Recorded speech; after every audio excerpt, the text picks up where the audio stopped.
Okay, it is 6:45, and my name is Carlos Aguasaco. I am an associate professor at the Division of Interdisciplinary Studies of the City College of New York, and this year I serve as an acting chair. But part of my service to City College is to coordinate the Americas Film Festival of New York, a film festival that is free and open to the public, and that this year is experimenting with a new system. We are having a virtual cinema, and as part of this virtual cinema, right now we are about to witness a live conversation between Professors Davidson and Carlson from the City College of New York program in Media Communication Arts. Professor Davidson's movie Cinema and Sanctuary premiered last year, and we just screened it in our virtual cinema. And Professor Jerry Carlson is, as you know, a rock star. He needs no presentation, but I have to say that I am really proud to be part of City College, to introduce you to these two wonderful, outstanding faculty members who represent the very best of the City College of New York. Towards the end of the conversation, we will be receiving questions from the public. So take a moment to the people who are watching us right now. Take a moment to share this invitation with all your contacts and your friends. Feel free to make comments and raise questions to any of the presenters, either Professor Davidson or Professor Carlson. And here we are. Let me bring Professor Davidson. Hey, Professor, how are you? Fine, thank you, Carlos. Good to see you. Good to see you too. I'm going to bring Professor Carlson. Hey, Jerry, how are you? Fine, Carlos. Good to see you. Okay, and now the stage is yours. I will be here. We have already 10 people in attendance, and so it's time to begin. I'll see you later, okay? I'll be here. All right. You told me that I'm a rock star, which I'm not, but we will rock and roll yes. now. You're a rock star. One way or another.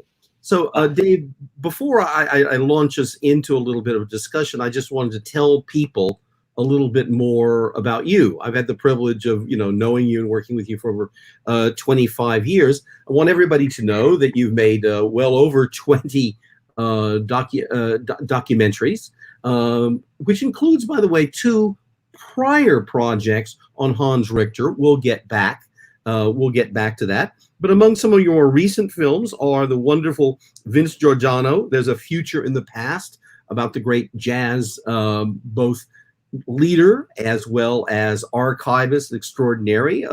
Also, your very, very touching documentary, A Gesture and a Word, about the now lost, a brilliant poet and a songwriter whom you captured in his last days as he was dying of cancer. It's really quite a moving film, as I've always found all of your work to be. I could talk about a number of your other films, but I just want to recommend people that they look for your other films and then launch us into the discussion of this film, the one presumably they've just seen. So let's start.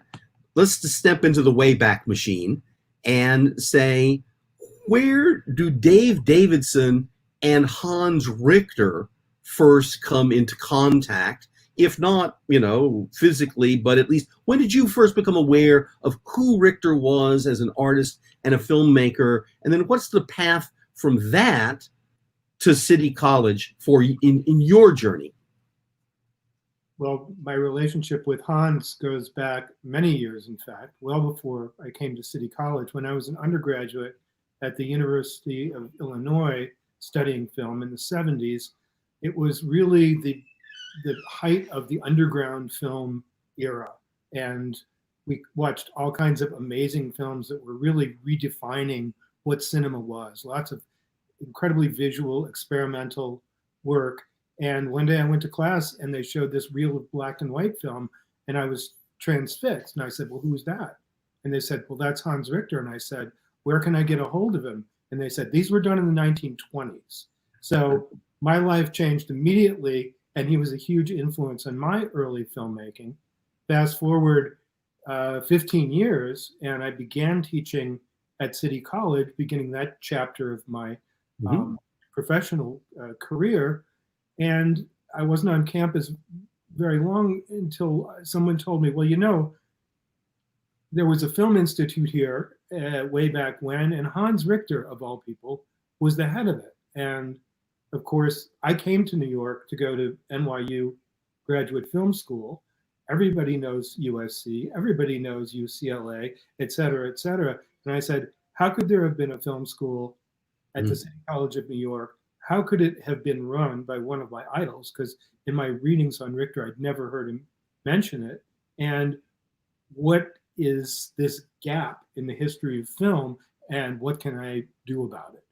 So at that point, and already this is like the mid 2000s, Right. Hans was passed away already. So I started to try and track down people who graduated from this mythical film institute that I had no information on. I actually started at the archives at the City College, and there was one file card, and it said, the Institute of Film Techniques, founded 1941, disbanded 1966. And just in those dates, you get a little insight into why Right. it was relatively unknown. It was a little bit ahead of its time, and was extant and active and influential before film school really became a term that anybody used in polite conversation. Right. So who was the first person you actually sort of tracked down, that you were able to talk to someone who had been to the film school, and how did that sort of open up paths or spark your imagination? You know, I'm trying to remember who was like patient zero. Honestly, I can't remember, but that's exactly how it built, because this was pre, Facebook, pre being able to really put anything out on the internet of any consequence. So it built, one by one. Do you know somebody? Do you know somebody? Conversations on the phone, and gradually we built a network of people. And over time, I got a little funding to start filming oral histories with them, because that was really the only way I could begin to piece this together. And at some point in that process, I said, gee, I think we've got a film here.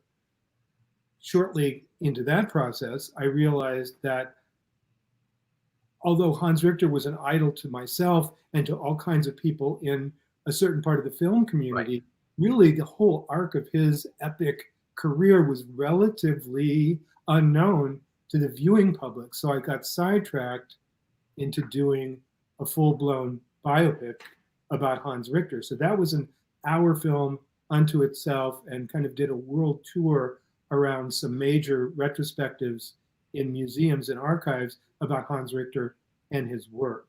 So unfortunately, in that 1 hour film, because his entire life was so epic, right, I was only able to squeeze that chapter at City College into about a 5-minute break in the film, which was very disappointing to me, but it's what I had to do to tell the whole story. And again, fast forward, I finished that in 2014, and we were coming up on the 75th anniversary of Richter actually coming to City College. And I said, God, I wish I could do something with those amazing anecdotes and wonderful stories of really the beginnings of documentary film schooling and early film schools. So I happened to mention that to Vince Boudreau, who was the acting president of the City College at that time, showed him a couple minutes of film, and like everybody else in the universe, he didn't know anything about this piece of history, and gratefully he was really enthusiastic and got behind the project. So from that point on, it took 12 months in total, but pulling up the old outtakes and doing some new interviews and some new visualizations, we were able to do a full hour finally on filling this missing link in the history of documentary film and documentary film education. Well, I want to do two questions. I want to go into the archive a little bit, and then I want to come into the actual production process. a little bit. So one of the remarkable things here is not only the people you track down, but you've got footage you've got the footage that students shot and the footage from the Institute itself. I don't think people have ever seen this stuff since it was originally shown, ever. So how hard was that to find and track down to assemble? Well, so much of this peeling of the onion, literally, it was layer by layer. And one of the first great finds that sort of spurred me on to say, I think we've got a film here, starts with a double tragedy. The Film Institute, when it was in existence, was in two separate locations, Army Hall, torn down, and then Stieglitz Hall, torn down. So there was no physical evidence left.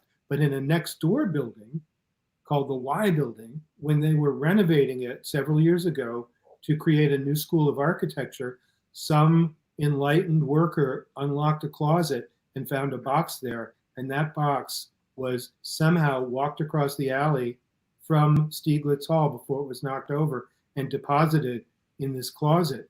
And it was a treasure trove of 15 years of student filmmaking at City College. So I was able to, from that, get more names and try and track down more people. So it was a really organic process, a lot like these crime dramas you see where the guy's staring at the wall and there are all these pictures with, questions in them and yarn going this way and that way. It's pretty analog, actually.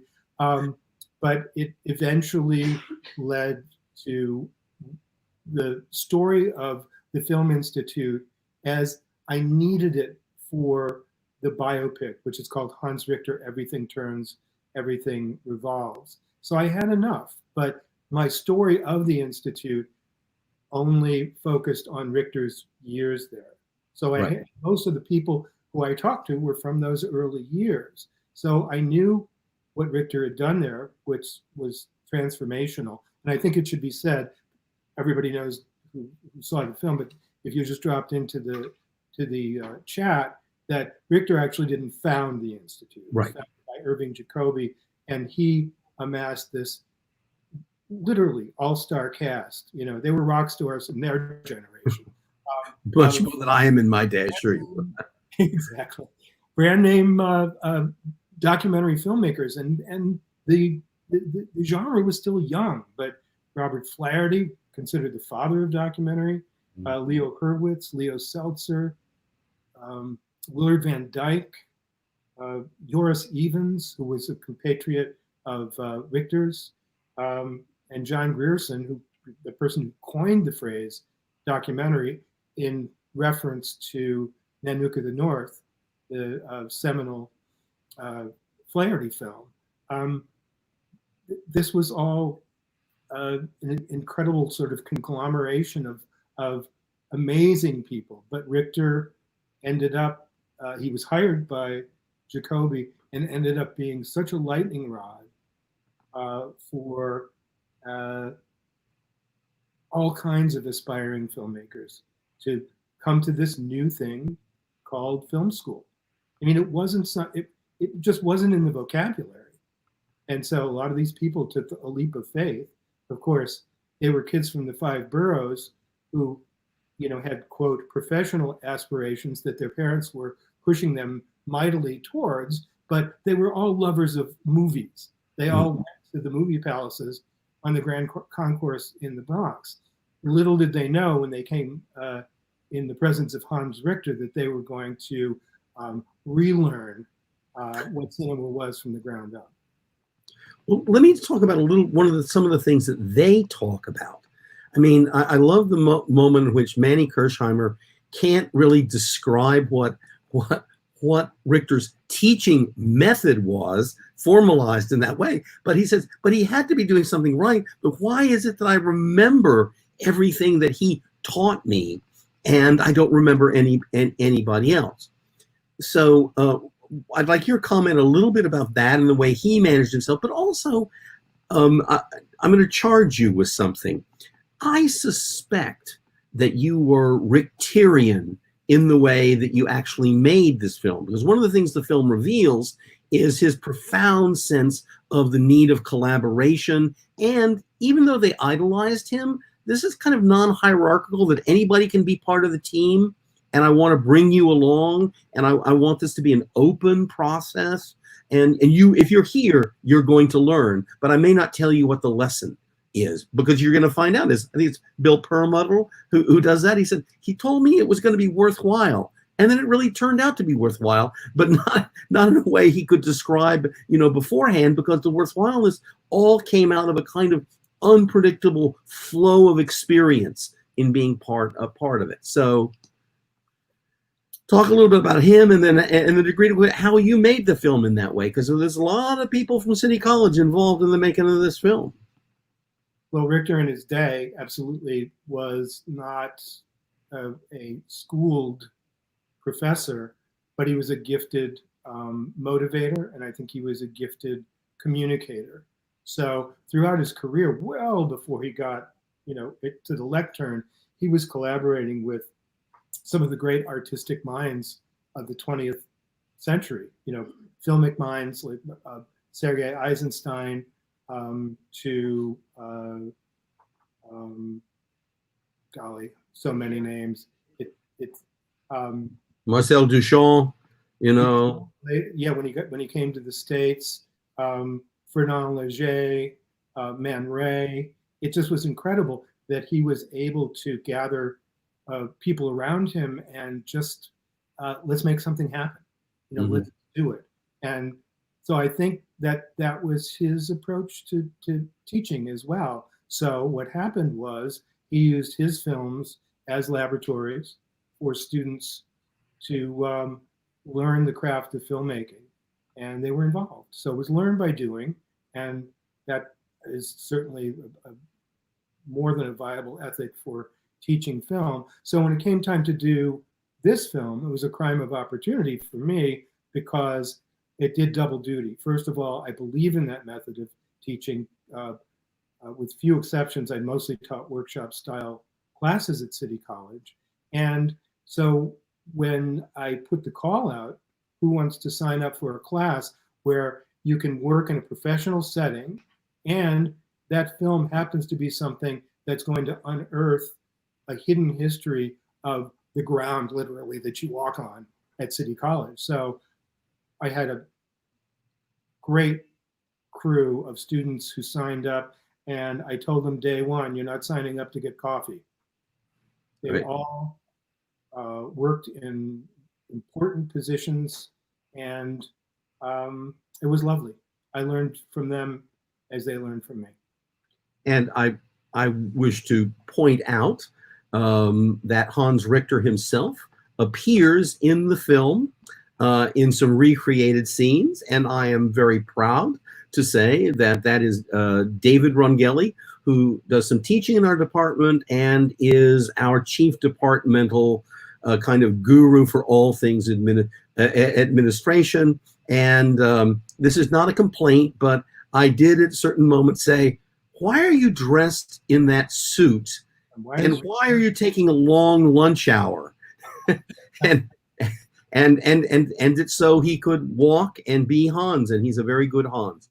So from faculty through staff, through students, it's a fully City College kind of production. And I would add that in addition to students, graduates of our Absolutely film who went into the profession, Pam Rolat, who's a professional Emmy Award winning editor, and Vladimir Tokachu, who is a graduate of our MFA as well, professional cinematographer, did really most of the heavy lifting with the camera work. I will say, in terms of the recreations, I felt it was really important to make Hans come alive in the film. And I didn't want to repeat literally what we did in Everything Turns, Everything Revolves, because speaking of hidden troves, we found hours and hours and hours of Hans Richter actually talking on tape. Right. From the archives at MoMA to small reels that we got from our friends at the Richter estate, where one time he couldn't make a screening of one of his films, 8x8. And so he sent the reel-to-reel tape. They set up a tape recorder in front of the stage, and they played him talking. And of course, he philosophized. And of course, we used that completely in that other film. So I was looking for another way to make him come alive. And although we did use a smattering of those recordings, if you watched the film this evening, but I wanted to bring the Film Institute alive also. So putting Hans in that recreated office, which was our tiny soundstage classroom at the college, I thought was a step in the direction of making him a living being in that environment of the film. And there really are no recreations in the film until that roughly 10-minute point where Richter arrives. Right. You know, one of the things that I think this film shows, how to put this, City College is an institution that's been so important for American urban public education. I mean, it's the place where it was really created. And so there's a number of people who have been connected with the film industry in very famous ways. Edward G. Robinson's a graduate. Eli Wallach, actors of that of that stature. Mario Puzo, he of The Godfather,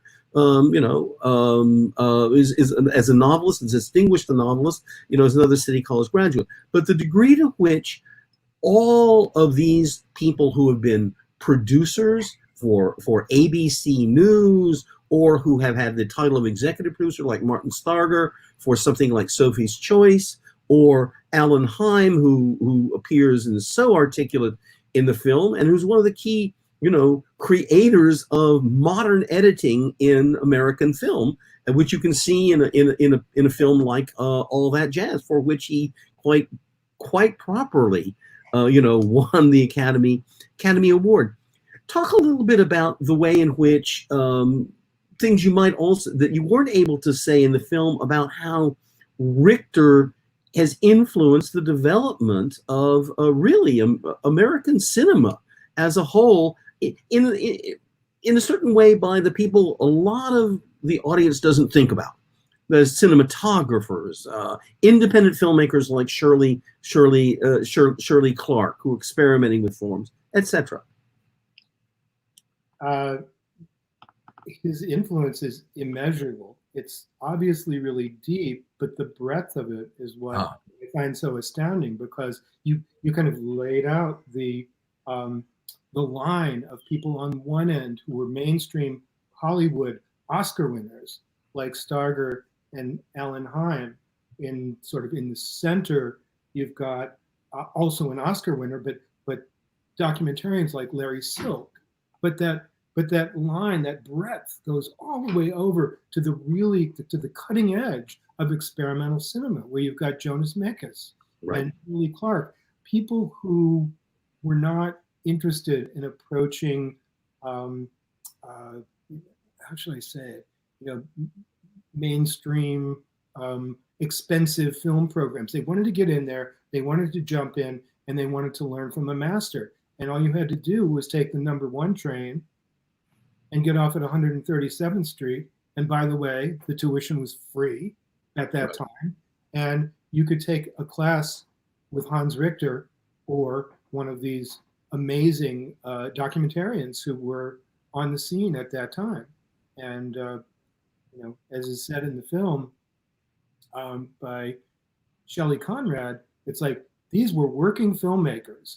And they were the people who, if they needed somebody, they were going to call you. And a lot of people got their start in the crafts doing that very thing.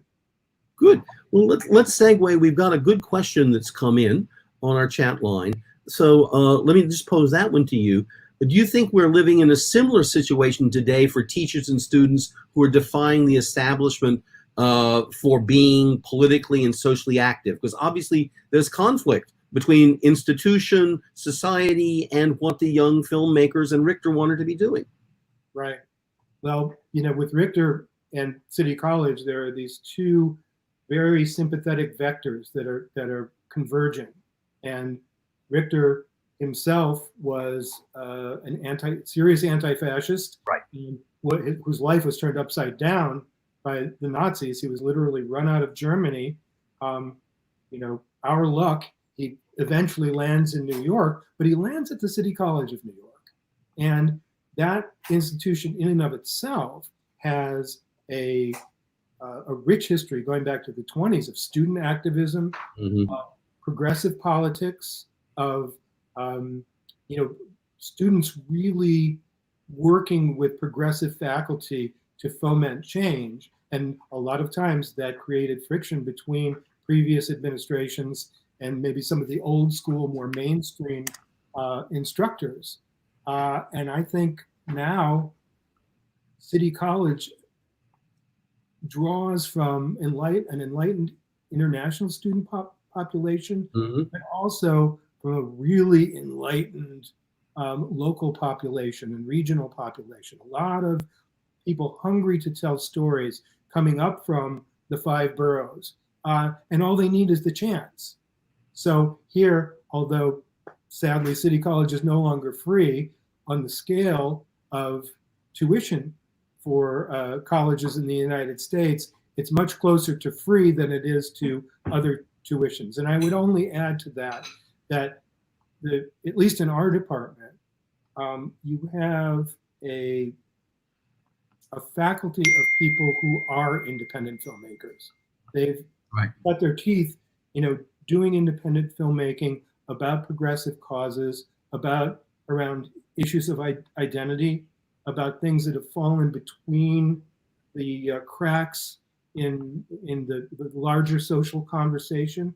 And so I have found that those two contemporary vectors come together very well, and you'll see it in the output of our student films. They are not detective meets shark in the South Pacific and boy gets girl. They're really grappling with the kind of issues that are coming from here. They're stories that our students want to tell. They've just not had access to the tools.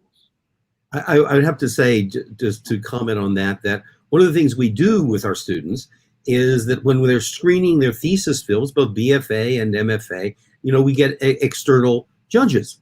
As you know, well, you're one of the people who recruited those judges for many years. And one of the wonderful things is to show those student films to those judges, but it's also then to listen to the judges who then say in this really wonderful way, they said, who are these kids? They're really telling stories. They're telling stories that other students at other schools are not telling. We're saying, well, we're just here as facilitators. They've got the stories, and we're helping them find the ways to get them out, get them out there. But we're enabling certain kinds of voices, which really does go back to what Richter was doing with those students 75 years ago. Absolutely the case. So I think you've answered this before, but we do have somebody who sent in a question on how hard was it to get the archival materials and how long? They've answered some of that, so why don't you give a short version for somebody who didn't get to hear it? Of course, it runs the gamut, but I would say that the needle bends towards hard in the larger picture. Because in one case, as I mentioned before, we had a box of archival films that fell into our lap. And also, as I mentioned previously, when I was first researching and doing oral histories for the Film Institute, I was mostly dealing with the front end. Richter left in 1957, and the Institute struggled along for another 8 years or so. And finding out the end of the story, we know it ended.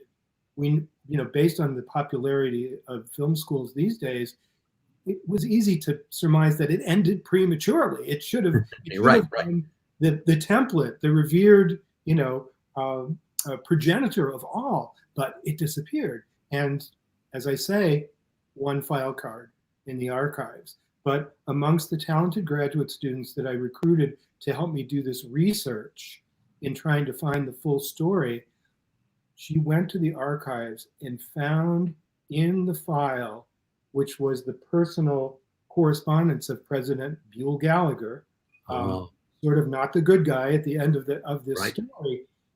Everything came alive, and there were literally hundreds of documents, correspondence, news clippings. They just were not visible at the top of the research pile.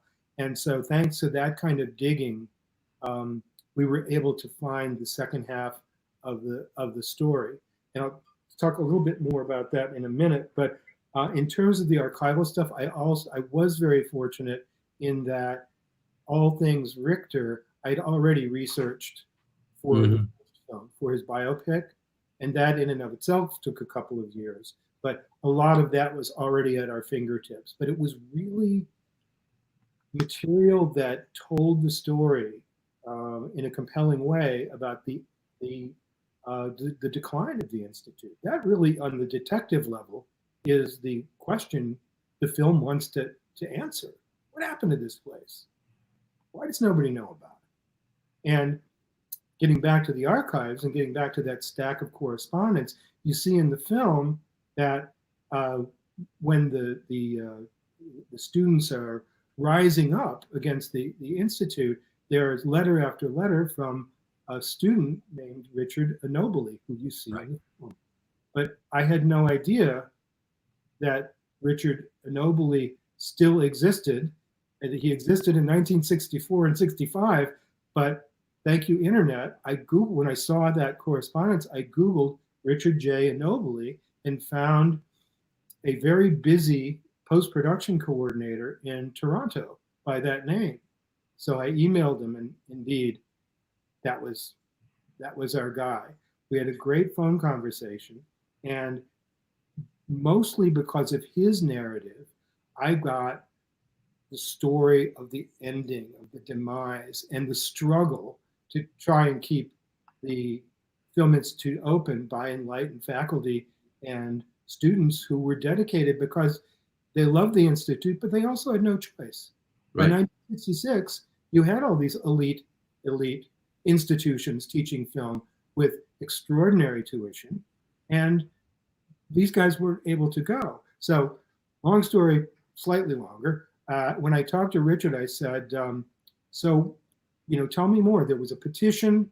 There were all these things were going on. You were really fighting to keep the Film Institute alive. And he told me about getting in touch with Vincent Canby, who people of a certain age who are watching now absolutely remember as a great reviewer and writer on film, but also of their last desperate, somewhat symbolic effort to call attention to their plight by basically stealing the projector out of the equipment room and projecting not just any film, but Nanook of the North, one of the first films shown at the Institute, projected it into the president's window, which was a bit Pyrrhic, but I just thought when he told me that, I have the end. I have the ending of the film now. We have bookends, we have symmetry, and I was delighted. So then the only problem was he's in Toronto, I'm in New York, I have zero money for transportation. And it seems like a no-brainer because we're having this conversation now. But as it turned out, he was posting at Technicolor in Toronto, and I posted some of my films in Technicolor in New York. And so there was a bonding there, and we ended up to being able to have a professional camera and crew with him at Technicolor in Toronto.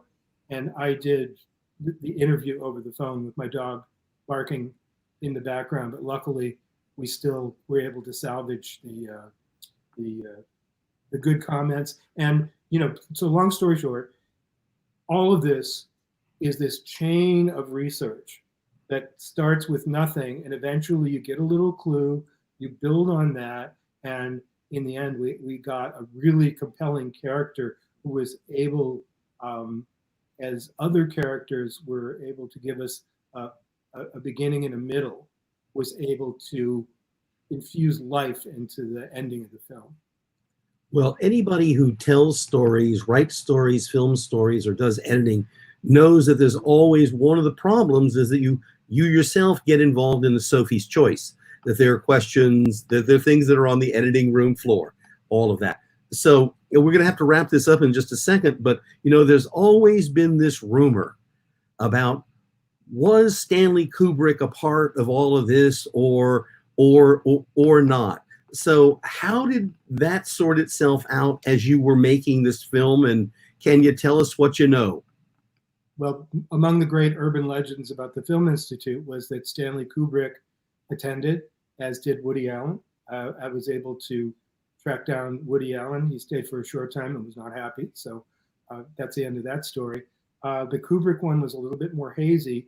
And finally, very close to finishing the film, one of my allies, and this falls into the research category, one of my friends in the registrar's office found this faded, bent card, sloppily written by different registrars, and at the top said Stanley Kubrick.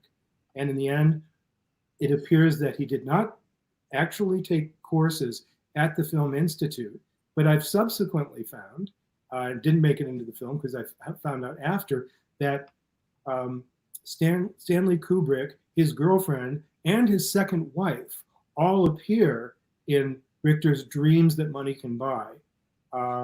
He's in one of the short films as an extra, and so, like Richter, who was not a traditional academician, Kubrick found a way into Richter's orbit by watching him make a film. So no, he wasn't officially a student at the Institute, and I think Hans Richter would probably be proud that he just happened by and learned at the knee of the master. I do see there's a question here, not filmic, but it's what are those instruments at the back? Yeah, probably a reference to my background. That's right, your background, the stuff on your wall. Okay, here's the deal.